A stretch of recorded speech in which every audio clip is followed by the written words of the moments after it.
আমার আলোচনাগুলো হয়তো একটু একটু একটু কারো কাছে ব্যতিক্রমী মনে হতে পারে, হওয়াটাই স্বাভাবিক। আমি সম্মিলিত একটা আলোচনা করার চেষ্টা করি যার মধ্যে সূক্ষ্ম কিছু জ্ঞান বুদ্ধির প্রয়োগ থাকে, তুলনামূলক আলোচনা করার চেষ্টা করি। সবসময় করি না অবশ্য, পরিবেশ পরিস্থিতি যখন মনে পড়ে যায় করতে হয়, প্রেক্ষাপট যখন করে থাকি।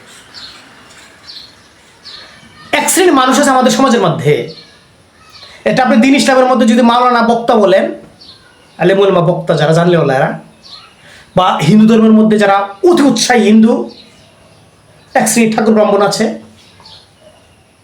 অন্যান্য ধর্মাবলী খ্রিস্টান ধর্মের মধ্যে অতি উৎসাহী পাদ্রী ফাদার বাপ যারা আছে এরকম, ইহুদিদের মধ্যে আছে, বৌদ্ধদের মধ্যে এরকম আছে অতি উৎসাহী ধর্ম পালনকারী যারা শুধু কিতাবি কিতাবি কিতাবি কিতাবি জ্ঞান অর্জন করেছে, আত্মজ্ঞান নাই এদের মধ্যে। খুব প্রকট একটা জাতির বিরুদ্ধে আরেকটা জাতিকে লেলিয়ে দেওয়া, একটা জাতিকে আরেকটা জাতির প্রতি হিংসাত্মক করে তোলা, হিংসাত্মক মনোভাবে গড়ে তোলা একটা জাতিকে, এদের মধ্যে প্রকট। স্টেজে মঞ্চে হোক যে কোনো স্থানে উঠে সে নিজের স্বাভাবিকতার কথা বলবে, দিনের কথা বলে, ধর্মের কথা বলবে, না বলে অন্য ধর্মের মানুষের পিছিয়ে লেগেছে। এই লোকটা আসলে সূক্ষ্ম কিছু জানে না। এটা যত বেশভূষা আপনি যে অবস্থানে হন না কেন, দেখুন শুধু জিত হিংসার কথা যারা বলবে এরা মানুষ না, এরা জানোয়ার। জানোয়ার মানে কথাটা কঠিন হয়ে গেল, পশুর স্বভাব এদের মধ্যে ভরপুর, মানুষ রূপী কিন্তু পশুর স্বভাব এদের মধ্যে ভরপুর। যে বক্তা, যে জানলেও না, যে মানুষগুলা শুধু কিতাব পড়ে, বই পড়ে, শুধু কলমে লেখায় পড়ে, পাতার পড়া পড়ে, শুধু যারা একটা মানুষের বিরুদ্ধে আরেকটা মানুষকে, একটা জাতির বিরুদ্ধে একটা জাতিকে হিংসাত্মক মনোভাব সৃষ্টিতে সাহায্য করে, উস্কানি দেয়, এরা হচ্ছে তাদের স্বভাবের মধ্যে পশু, অর্থাৎ পশুর স্বভাবে। আপনি বুঝতে পারবেন। একটা বিষয় বলে, অল্প সময় যেতে একটা বিষয় বলি, এই সনাতনীদের মধ্যে বলা হচ্ছে মূর্তির কোনো পূজা নাই, মূর্তির কোনো সম্মান নাই, পূজা নাই। মূর্তির মধ্যে মূর্তিকে গড হিসেবে ব্যবহার করা হয়, সেখানে দেবদেবীর গড এটা এই হিসেবে পূজা না করতে পারে, তাদের পূজা সফল হইতে পারে। বুঝতে পারলেন? মূর্তির কোনো আলাদা সম্মান নাই। বলা হচ্ছে যারা সাধু ঋষি মুনি সাধক ব্যক্তি, শুদ্ধ পুরুষ, তারা হচ্ছে ভগবানের গড। মানে বুঝেন তো না, একটা নির্দিষ্ট অবস্থান, পরিচয় লাভের যে অবস্থান, যার মাধ্যমটা, সেটা হচ্ছে গড।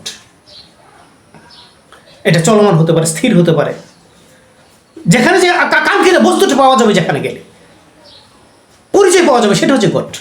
তো সাধক ঋষি মুনি যারা, তারা হচ্ছে ভগবানের গড, তাদের কাছে গেলে স্রষ্টার সন্ধান পাওয়া যায়। এই দ্বীন ইসলামের মধ্যে এরকম একটা কথা আছে, কি বলেন তো, স্পষ্ট কথা বলেন তো, বলতে পারেন? এখানে বলা হচ্ছে ইয়া আইয়ুহান নবী ইন্না আরসালনাকা শাহিদা ওয়া মুবাশশিরা ওয়া নাযীরা ওয়া দাইয়ান ইলাল্লাহি বিইজনিহি সিরাজাম মুনিরা। এই যে শব্দ একটা, ওয়া দাই ইলাল্লাহ, এই যে দাই ইলাল্লাহ,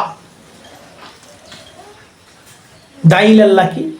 আল্লাহর পক্ষ থেকে আল্লাহর প্রতি আহ্বানকারী যিনি, তিনি হচ্ছেন দা ইলাল্লাহ।